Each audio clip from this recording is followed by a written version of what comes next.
Today, my special guest expert empowers us all to be intentional in dating as we talk who to date and how to date when you're ready to settle down. Hey, it's Kenya Matwire, relationship coach, owner of Kenya's Keepsake, and you're watching the Chundria Show.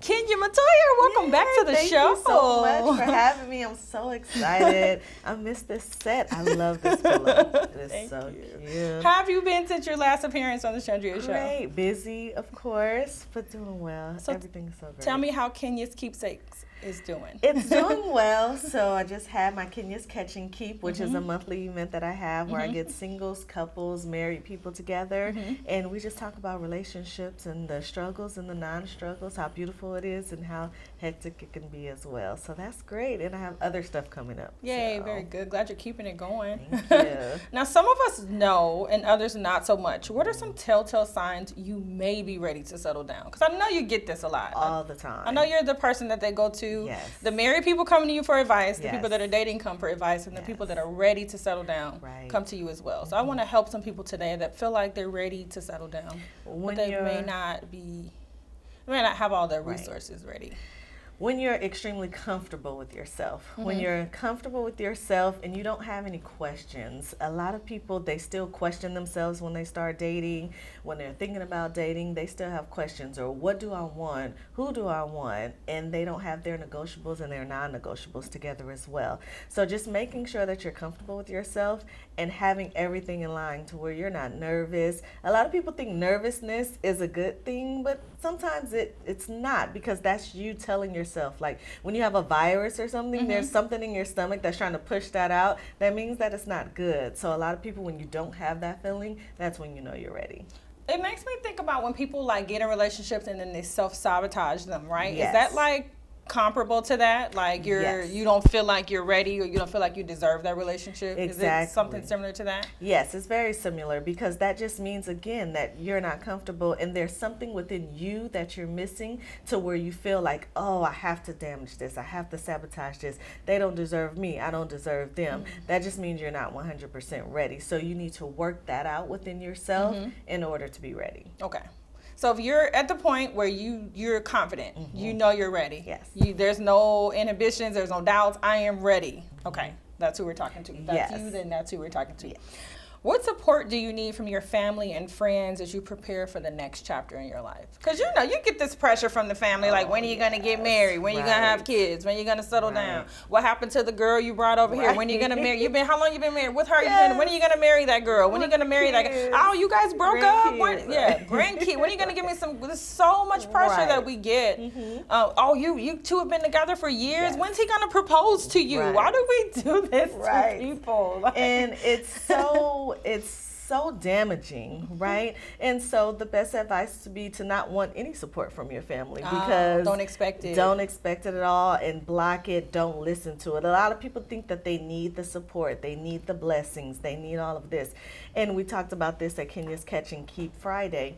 You don't need it, because you don't know. Everyone looks at you a certain way. So my dad looks at me like his little girl. My brother looks at me like his sister, and he doesn't want anything. Kid sister. Exactly. So they won't help you with the angle and the support that you think you need. So the key is to not expect any support from them and just block them out. Do you, because it can be harboring. So what do you say? If you're at Thanksgiving dinner, you smile and nod. That's what you're right. I should settle down. Right. But I will when I'm ready. Exactly. You got to get your clapbacks together. Yes. Right. Like, what about you? What happened to that man that was there? Right. But in order to just avoid that, you just laugh it off. Okay. Because the truth is what's it going to do for you? If I get married tomorrow, how can you contribute to that? What does that mean for you? If I have a baby tomorrow, are you going to help me financially? Like, that's the reality of it. Those are some good responses, though. Exactly. Are you going to babysit when I still want to hang out, or are you going to buy the diapers when I run out? That's what you hit them with. There's your list of responses right there. That's what you hit But I guess you're right, because the questions aren't going to end. When you're dating, they want to know when you're getting married. When you get married, they want to know when you're having kids. When you have the kid, they want to know when you're having another kid. When are you buying the house? It's so much pressure. And So I also get that. on another note, it could be very damaging to the individual because you don't know if that person has been trying to have kids. What if they just lost a child? What if they can't have a child? So, you're just throwing all of these questions and you just have no idea what's going on to where they're not in the position to do it. So family can be very damaging. Yeah, true. You help people get out of their own way and make effective choices in dating, right? So who should a person date or maybe not date? Do you, if you're ready to settle down and you meet somebody and you find that they're not, do you immediately abandon? Of you're picking up these clues. You still have to get to know a person, but when do you abort the mission and Right. So that's when it goes to those non-negotiables and those negotiables. So within the conversation, I think a lot of people are scared to ask the important questions in the beginning, and you have to get those out of the way so no one wastes any time. Then people get nervous though when you ask too many questions. Is that a telltale sign? Like if you're uncomfortable with me asking questions within the first few dates, that's like a sign that you're not really what I'm looking for. Exactly. That's definitely a sign because that's a part of communication and effective communication. Everyone needs to know. So if you're scared to answer any questions that I have, then you're not ready. That is a sign of you not being ready because we can't waste time here, so if you're afraid of me asking, and it's about understanding too. If I ask you, do you want to get married? I'm not asking you, do you want to marry today, me? Right? Or today or anything else. Yeah. It's just something like, do you want to get married? Because we have to be on the same page. Do you want more kids? Again, I'm not asking to pop one and then me tomorrow or tonight, but it's just something that I need to know, because maybe I don't, and maybe you do, or maybe you don't, and then now we're on the same page. It's about getting on the same page. So if some questions make you uncomfortable, then you're not ready. That's the reason why. Run. Yes. Run quickly. Now, there are plenty of dating success stories of couples who met online, but is it really an ideal place to start if you're ready to settle down? So I wouldn't say a place to start. Online dating should be in addition to. So no one should just stick with online dating as a start, a finish, or as their only Do you tell means. your clients this or your attendees of your events this? Definitely, because it's like you don't want to just get stuck behind your computer because you still don't know. It's just, it should be in addition to. Still go out on that Friday night and go to a game or a lounge or anything else because you still want that face-to-face interaction with somebody that you're getting to know. And yes, the online dating has become very popular these days because a lot of people think, oh, I don't have time to meet anybody. Well, if you don't have time to meet anybody, do you really have time to date? Well, why shy away from, because if you meet somebody online, I mean, I get if you're meeting someone online and they're not interested in meeting up or they're like stringing you along a little bit. Right. But are you okay with if you meet someone online and they're like, hey, well, let's meet up for cocktails on Friday, Yes, definitely. Is that fine for you? Yeah, that's fine. But a lot of people, they stick to online dating. Like, I'm just going to be here online dating. Into where so it's like a textationship? Yes, exactly. Because you can go into the grocery store and see somebody, but you're so blinded because you're stuck on this method of online dating that you won't give them a chance. So it should be in addition to. In addition to. What about having your friends set you up if you're ready to settle down? That could be very tricky because your friends, they think they know you 100% and sometimes they don't. So I ran into this myself. My best friend, she's like, oh, I want to hook you up with this person. And he was totally nothing that I would ever. This is your best friend. Yes. And she felt like, I know you, Kenya. Yes. I know what you want and what you like and your non-negotiables. She had no idea. What was she wrong about? She was just wrong about so she thought that because I have a bright personality and she thought that I wanted somebody else there. So she's like, oh my God, he knows how to work the room. And I'm like, no, both of us can't work the room. Like, I need somebody that's quiet and low-key. Oh, that would be your preference? Is somebody that's because you're so out there exactly. and like, we extroverted. Can't be out there. I'm like, sit down. This is my room. I'm working right now. But she thought that because that was my personality, I wanted him to be the same way. So and you never met the guy? Never met the guy. But this was her description of me. Like, and you automatically were like, no, that's not going to work for me. His personality can't be big. Why did she try to set set you up. Like you're the relationship coach. Yes. You're the expert. Like, and she thinks that that's the problem. She thinks that I know too much, and she thinks that I get into my own way. When reality is, I have the tools myself, so I know what I want and what I'm looking for exactly. So, you know, she's going off of emotion and personality. I'm going way deeper than that. Okay. And you're trying to teach people where Yes. you already are. I already know my non-negotiables. Exactly. I already know what I'm not going to put up with. Yes.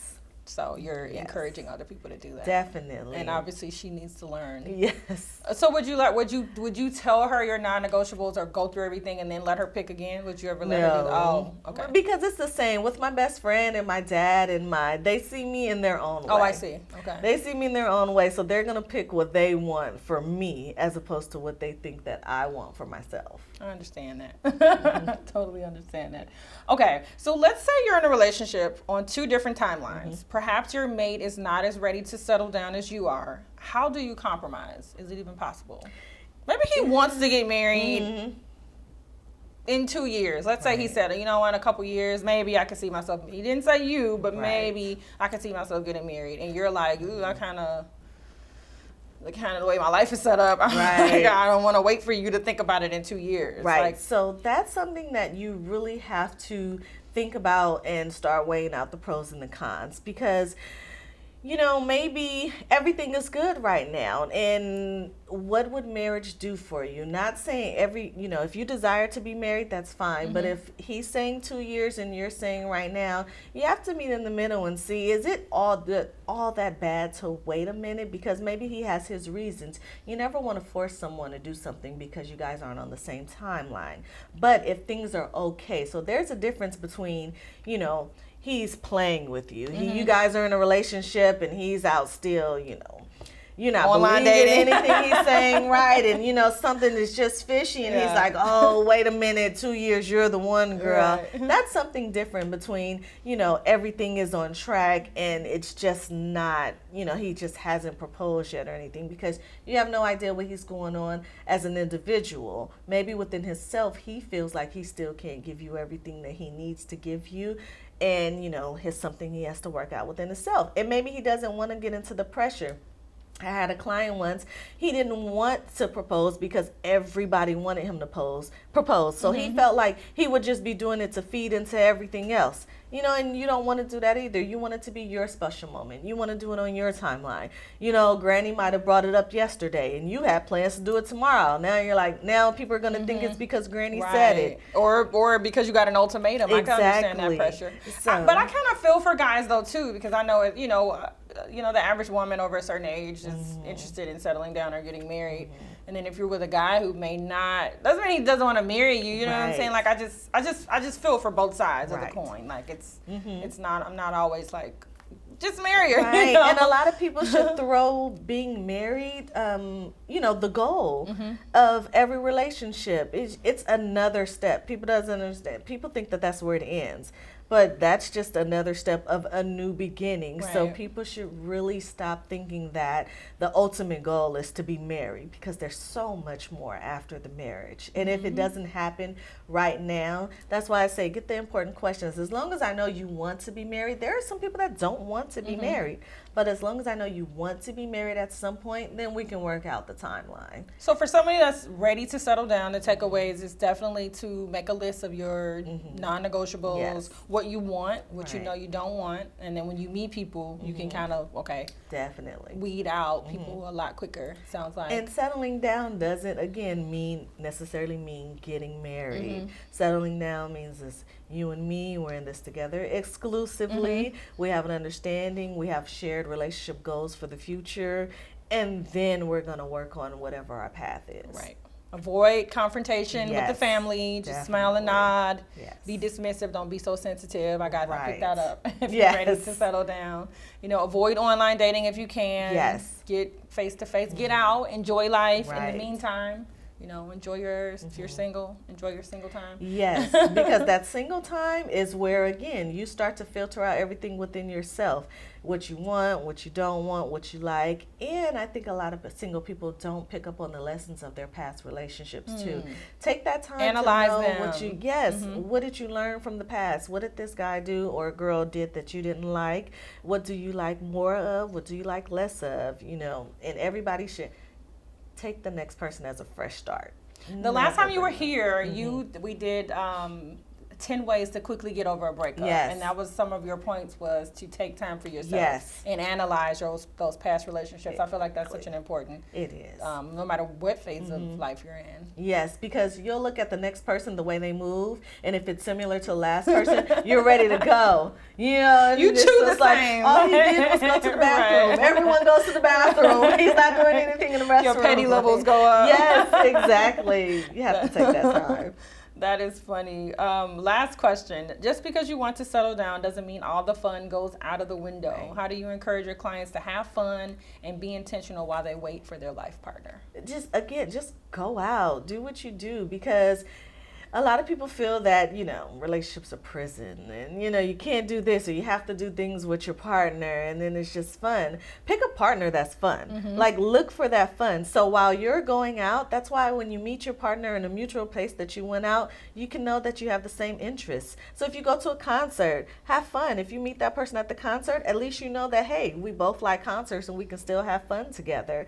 If you meet somebody, at an amusement park, they like amusement park, go to places that you like, and then you'll probably find somebody that has the same interests as you, and that's how you just have fun. That's a good idea. And plan like fun dates. Like, yes. stop doing things you don't necessarily want to do. Exactly. Like, do something fun, Yes, that is the key to excellent it. points. Well, thank you so much. Thank you for having for helping me out today. Yes. And being a reappearing guest on my show. Yes. How can anyone follow you and keep up with your journey? So I'm on Instagram, Kenya's Keepsake, as well as Facebook, Kenya's Keepsake. I am launching my website very soon. Yay. And also I have an ebook out as well. Yeah. So you can think I'm so excited. What's it called? It's called Kenya's Keepsake to a Healthy Relationship. And it's basically all the stages that will guide you through having a healthy relationship. It starts from the beginning with knowing yourself and in when you find your partner. So all of that could be found on Instagram as well. Okay. And the book is out already? The ebook is out? The ebook is out. Very good. Well, congrats. Thank you so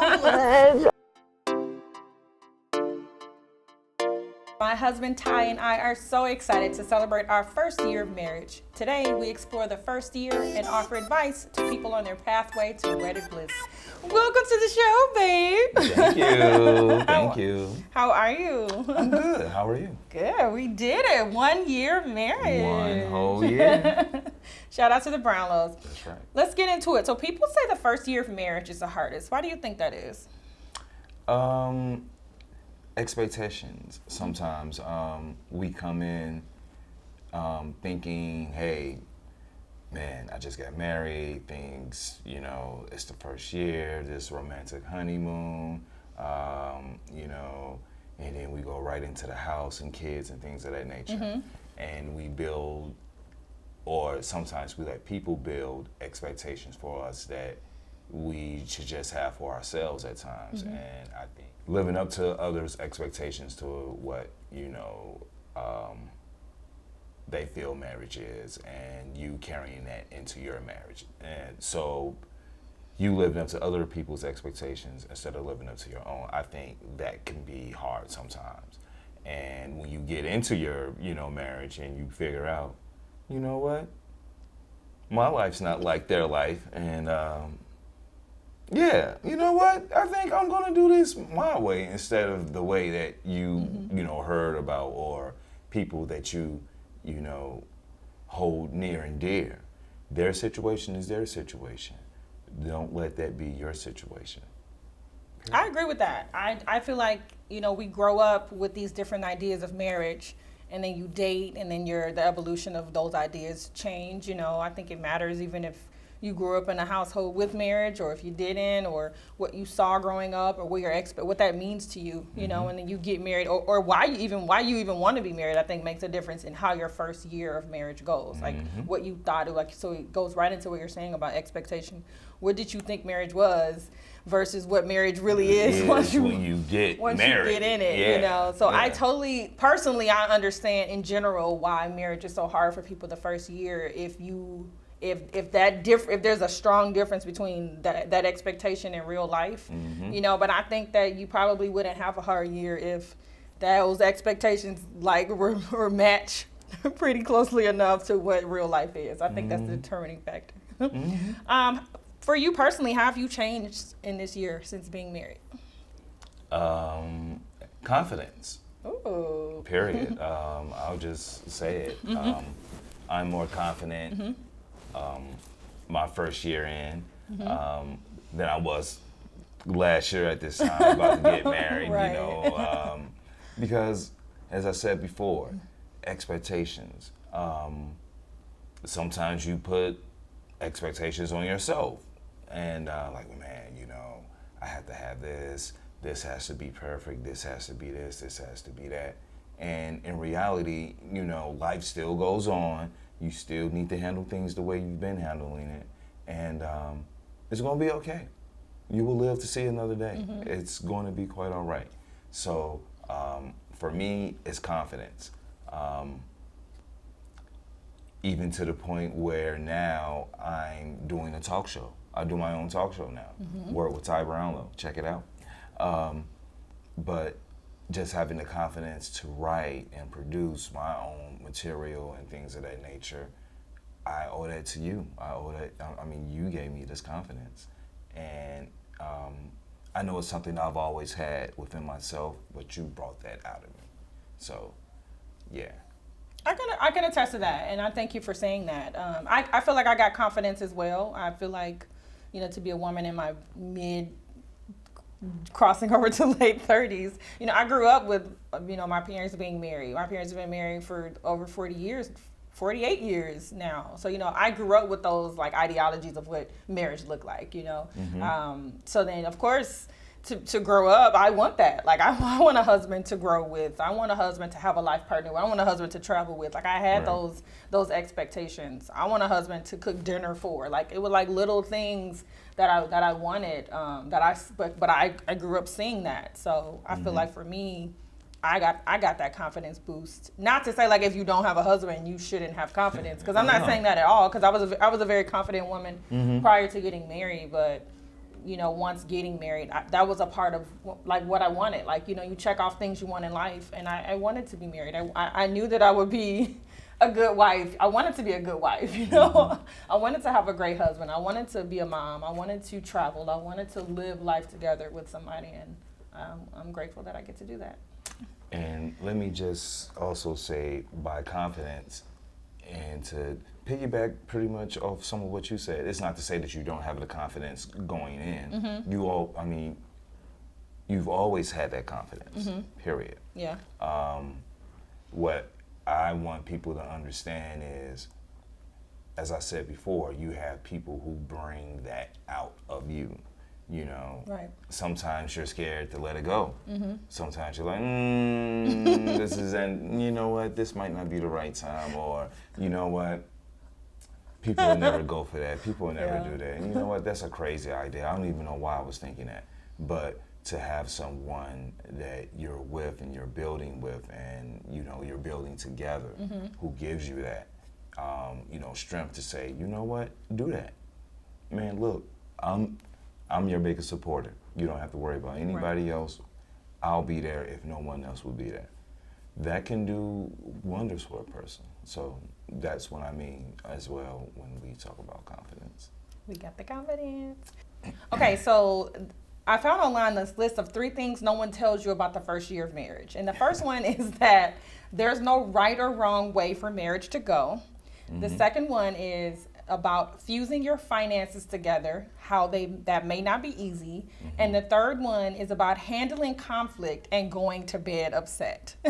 What do you think about these things? Did anybody tell you about any of these 3 things? No one told me about any of those things there.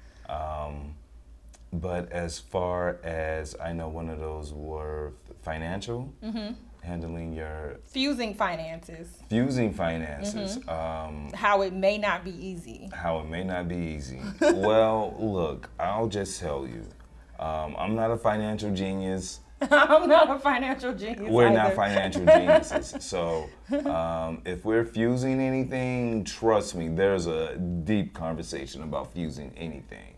But I think in the long run, when it's anything financial, it should be something that's working for, both of us, not just one person. Right. It should be something that's, family oriented. So that way we can use it later on down the road if need be, or set it aside for, our children and their children and future generations, therefore.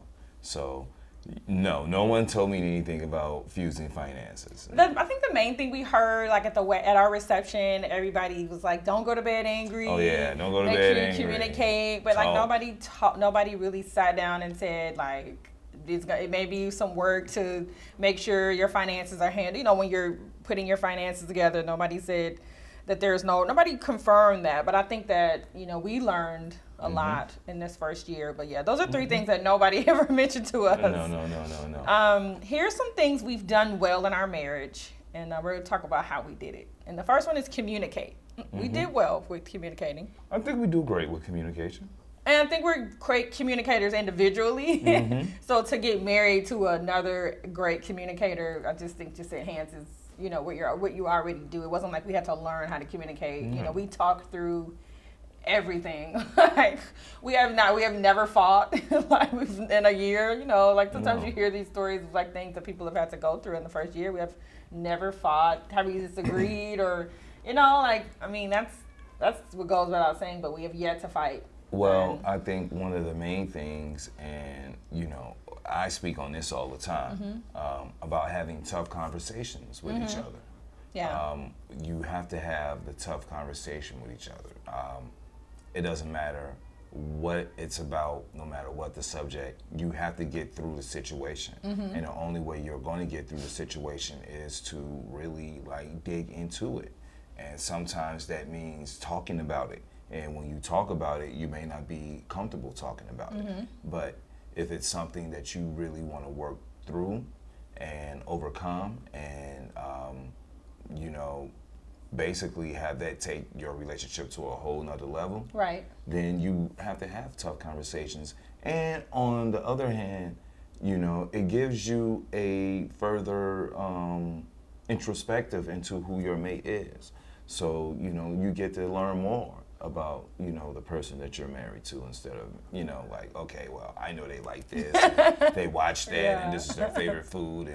But no, you really get to, understand how that person thinks and where they stand on certain issues. And maybe it's some things that they've never, talked about or even thought about before, because no one has ever, pushed them to that level. So sometimes having tough conversations, that builds your communication skills and that, helps you. Thanks for watching.